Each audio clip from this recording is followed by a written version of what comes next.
Genesis chapter 15. After these events, the word of the Lord came to Abram in a vision.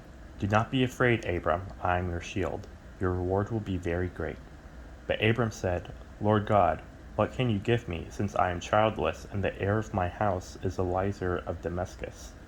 Abram continued, Look, you have given me no offspring, so a slave born in my house will be my heir. Now the word of the Lord came to him. This one will not be your heir. Instead, one who comes from your own body will be your heir. He took him outside and said, Look at the sky and count the stars. If you are able to count them, then he said, your offspring will be that numerous. Abram believed the Lord, and he credited it to him as righteousness. He also said to him, I am the Lord who brought you from Ur of the Chaldeans to give you this land to possess. But he said, Lord God, how can I know that I will possess it? He said to him, Bring me a 3-year-old cow, a 3-year-old female goat, a 3-year-old ram, a turtle dove, and a young pigeon. So he brought all these things to him, cut them in half, and laid the pieces opposite each other, but he did not cut the birds in half. Birds of prey came down on the carcasses, but Abram drove them away.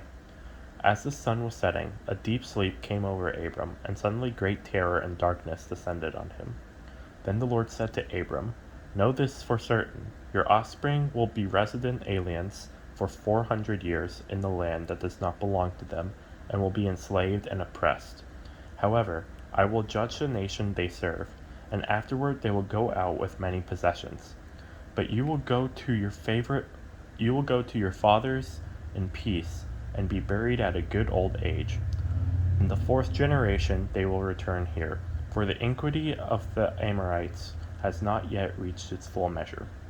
When the sun had set and it was dark, a smoking firepot and a flaming torch appeared and passed between the divided animals.